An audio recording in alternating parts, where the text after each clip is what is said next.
Je vais me tourner peut-être vers Kouyoum Sab. Il nous reste quelques minutes pour répondre à une deuxième question. La deuxième question qui nous a été adressée, elle nous vient encore de France, par Anas Abou Aïcha. Cette personne nous demande que cette personne reproche en fait plutôt à la communauté Ahmadiyya d'intégrer des éléments qui seraient extérieurs à l'islam, c'est-à-dire qu'elle estime que elle ne comprend pas par quels moyens on est financé et ce qui nous motive.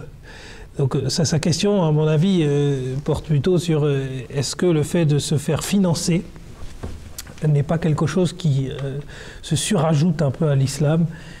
Et c'est ce que la communauté Ahmadiyya a été taxée de tous les noms. Et on a qualifié la communauté Ahmadiyya de fabrication de l'Empire britannique, des agents d'Israël, de la CIA et de je ne sais quoi. Mais ce que l'on doit comprendre, comme on l'a dit, on l'avait déjà évoqué, les finances de la communauté Ahmadiyya sont claires et nettes. Tout le monde peut venir étudier d'où viennent les finances de la communauté Ahmadiyya. Jamais la Jamaat Ahmadiyya n'a été financée par un État quelconque, par un pouvoir quelconque, par un pouvoir extérieur quelconque. Ce sont les membres de la communauté qui contribuent financièrement, volontairement, dans les fonds de la communauté. Regardons ce que dit le Saint-Coran. Le Saint-Coran a mis beaucoup d'emphase sur la zakat, par exemple. Il est dit que les croyants doivent payer la zakat.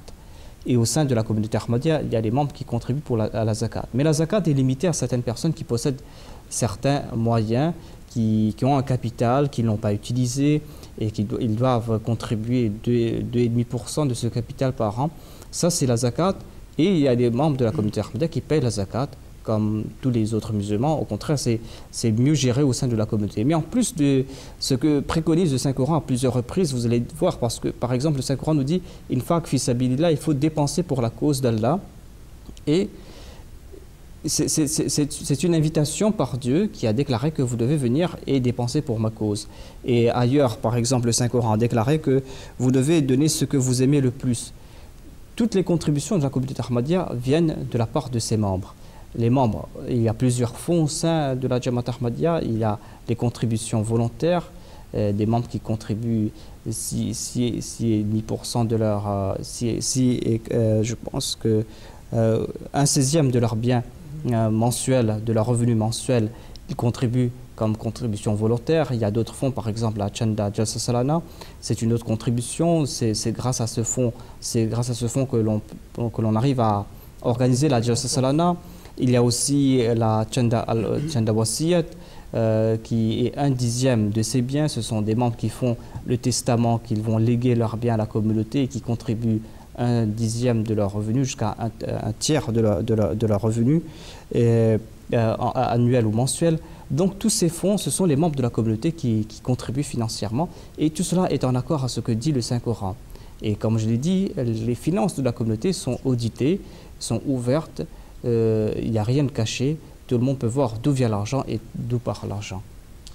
Et pour cette réponse très claire, je pense que là, si Madame Anas Abou Aïcha du coup a d'autres questions complémentaires, elle pourra nous les adresser sur horizon@ms.mta.tv. Peut-être que Nabil Saïf voulait rajouter quelque chose. Je voudrais rajouter que cette personne qui a posé la question, je pense qu'elle est en train d'insinuer que les fonds que la Jamaat Ahmadiyya a, par exemple tout ce qui est wasiyat, etc., ce sont des innovations. Parce qu'à l'époque de Salam, il n'y avait que la zakat que les musulmans payaient. Maintenant, il faut savoir aussi qu'à l'époque de Salam, il y a eu beaucoup d'instances ou d'événements où le Salam avait besoin, par exemple, des dépenses ou de l'argent. Par exemple, un événement assez populaire, c'est qu'une fois, le Salam a demandé, il a demandé de faire des sacrifices. Le Salam a demandé, Abu Bakr Siddiq, il est venu, et il a demandé, le Salam demanda à Abu Bakr Siddiq, oh Abu Bakr Siddiq, qu'as-tu laissé chez toi? Donc cette question, avant de donner sa réponse, il faut savoir que Omar, à l'époque, il voulait sacrifier plus que Abu Bakr Siddiq.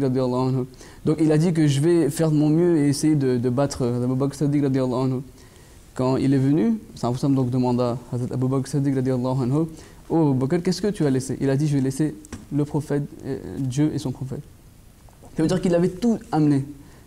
Donc on voit ici que si ce n'est pas une innovation, c'est que quand le Sallam avait besoin de sacrifices financiers, il demandait à ses croyants ou aux musulmans d'en faire. Et il y a aussi l'événement de Hazrat Ousmane radiyallahu anhu à la guerre de Tabouk, où il fallait beaucoup de chevaux, etc. Hazrat Ousmane, il a présenté ses sacrifices. Et le problème, c'est qu'aujourd'hui, dans le monde où on vit, on est en train de faire... C'est un effort permanent. C'est un djihad qui est permanent. Donc c'est pourquoi pour la distribution des livres, pour imprimer les Corans, c'est un djihad qui est permanent. Qu'aujourd'hui que les musulmans ou l'islam a besoin. Par exemple, qu'est-ce que la Jamaat fait avec l'argent? Elle publie les livres, elle montre aux gens en fait la vraie image de l'islam. Ce qui est en fait le vrai djihad aujourd'hui à cette époque, non pas par l'épée, mais le djihad de l'argument, de l'écriture, du stylo. Effectivement, Jazakumullah Nabil Saheb pour ce complément de réponse.